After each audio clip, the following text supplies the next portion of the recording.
Subscribe and press the bell icon to never miss an update from First Post.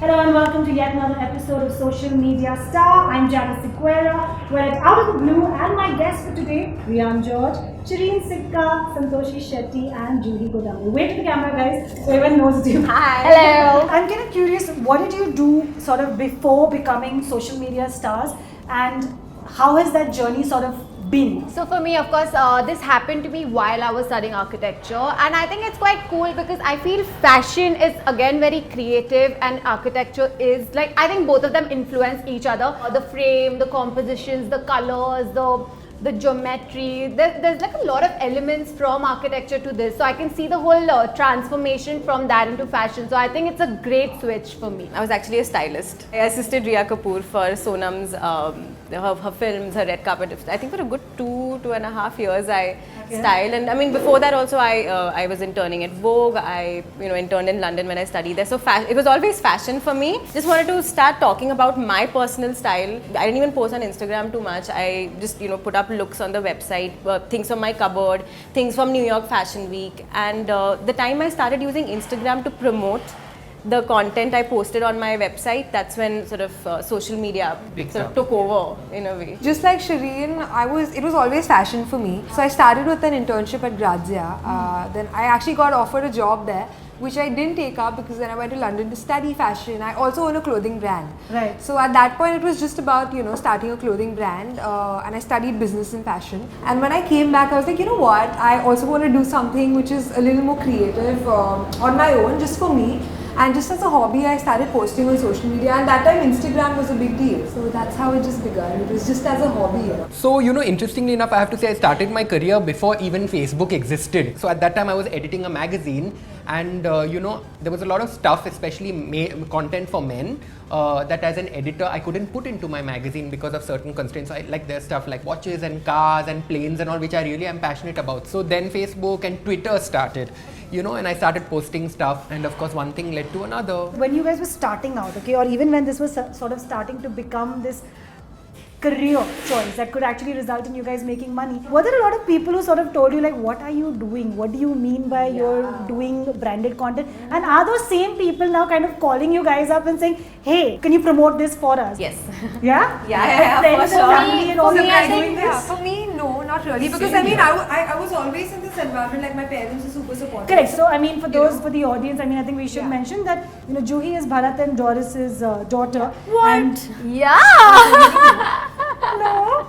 So Really? Bharat and Doris, Yeah. for those who don't know, are sort of the biggest makeup and hair artists in the country through the 80s and 90s. In spite of that, like blogging was a really new concept for my parents as well. Like now is Yeah, of course, in their time, there was Yeah, there was nothing. They realize now how it works, but back then they were just supportive in general. Yeah, I think I kind of agree with you, because even I was very encouraged by my friends and family who literally had no questions. So important. No questions asked, I mean, Because- what are you doing, whatever, I mean. Yeah, no, I think my parents were definitely supportive. They thought I'm pursuing a hobby, so that they kept इससे कोई पैसे नहीं "कुछ- बनने हाँ, वाले." कर रही है, अच्छा है, which they were very supportive. But no, they were definitely, I've come across like many friend, how friends can be, na? It's Yeah, very friends like, can be damn bitchy for no reason about this stuff. Listen, like I don't want to name the brand and all, but because I had called up a friend of mine to ask her some contact. I was like, I just want to send across my profile and let's see. So she's like, they're never going to pay you. So no, I have definitely come across people like that. Like even the family was super supportive, but And even like for me, like while I was studying, this happened, and my dad actually like he saw the potential in me, and then he was like,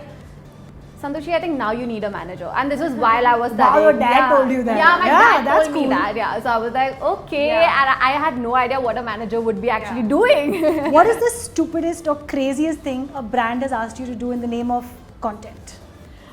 Where do we begin? So many. No one's giving me the dirt. No one's telling me. I have been asked to actually kind of pull out my underwear and pose.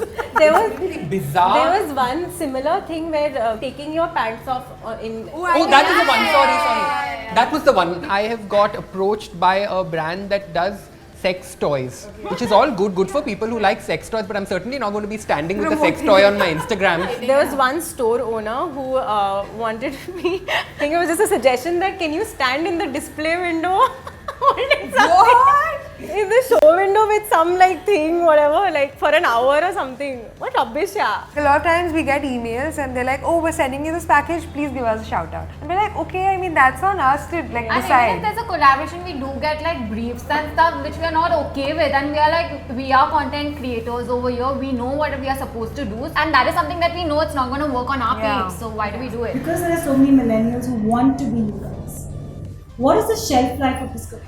Okay, so I'm of the opinion, I don't know how many will agree, but I'm of the opinion that this profession certainly does have a shelf life. Just like in any public field, whether you're an actor or a whatever performer or whatever, I feel like every you can't career evolves. Like for at least like I feel like I'm going to take it as it comes. You never know what's going to happen. Absolutely. 2 years down the line, maybe there's another app that's popular then. For me, I feel how I see myself even 5, 6 or 10 years from now, I feel like I'll, like Juhi said, you evolve. Maybe I start, if I do land up having a baby in 2 years, then I'll start talking about like mommy blogging. And like my followers will sort of grow old with me. I think it definitely has a shelf life, and more than that, I think we all will eventually get saturated at one point. So, and I also feel that, okay, now we started off as fashion bloggers, but like Juhi already has a brand. So basically this is just helping us to branch out to like other things. So if not like online, but we are still known in the industry, so there's still scope to do something else. Okay, so here are the rules, okay? I'm going to ask the question. Whoever knows the answer, sort of put your hands up or do like a sound that they do on Coffee with Karan. Anyone seen Coffee with Karan? No? Yeah. Question number 1. Sidebarring is one of the nastiest things you can do on WhatsApp. But what is it? What? Sidebarring. Sidebarring. I've never even heard of it. No, I don't know. Yeah, I was just wondering. It's the practice of carrying out a secret conversation via your phone while you're at a meeting or at a party, especially if the subject is in the same room. Okay, which social network did the Royal Society for Public Health rank as the worst for mental health? Instagram. Yeah. Okay, what's Finstagram? Instagram from like Finland or something? It's actually fake Instagram accounts, largely endorsed by girls when they want to kind of have an official account and a sort of fake account where they put up other content. More than a quiz, it looks like a masterclass about social media over here. I'm learning a lot. Okay, true or false? Snapchat was originally called Peekaboo when it was launched. True. Which social network does not allow you to post pictures via a desktop computer? Instagram. If you're writing a message on Twitter, what is the maximum number of characters? 140. Now it's 360. No! Rian, you have to get this. Now it's 400 or something. Now it's 280. 280. Rian, you are like a Twitter person, man. Okay, whatever. How long is a wine video? 30 seconds. No, more than 1 minute, man. 1 minute. 6 seconds. What? Yeah. Okay then. They cannot get any worse than this. What is the maximum number of hashtags you're allowed per 30. ये देखो मतलब Instagram पे ना what kind of platform would you be on if you're managing your subscriptions and adding channel art? YouTube. Correct. Okay. What is the maximum number of pictures you can tweet? 4. Yeah, I would have Chalo. oh, but ठीक है. Yes. Who is Mark Zuckerberg? The Founder of Facebook. Okay, and for the last set of questions, tell me the meaning or use these slang words in a sentence. Okay. Extra. Extra. This is so extra. Yeah. Yeah, but basically it means being over dramatic. Yeah. Like Your Beyonce lashes had are so extra. shook. Something that's amazing. Like, this is No, shook. it's actually the opposite. Opposite. Shocked. Oh, Yeah, I'm shocked. Okay. Like Beyonce at Coachella, Yeah, shook. Shook. Yeah. So that's good. Yeah, Like the Yeah, good yeah, shook. in a good way, But yeah. the good shook. Woke. What? Woke. Spelling? Okay. Why would I know it? Awake. But Like in the sense. aware? Energetic. Yeah. Aware? Yeah. Someone who's aware of like national and international affairs, just woke especially me up. like connected to social consciousness. Yeah. Like us. Clearly not Like woke all of us about right now. social media. For people who want to be like you, who want to be social media stars, what are 2 tips or tricks you'd want to kind of share? One thing that I'll say is that, when you get into blogging, the fact that you really love it really shows. So make sure that you get into it because you love it. That's super important. But also at the same time, don't be afraid to sort of explore new sides of you, sort of travel, do whatever you can, try and keep doing different things, because if you keep putting the same thing on your feed, after a point people might just get bored. So always sort of surprise people, be creative, so yeah. I think maintaining a feed is really important.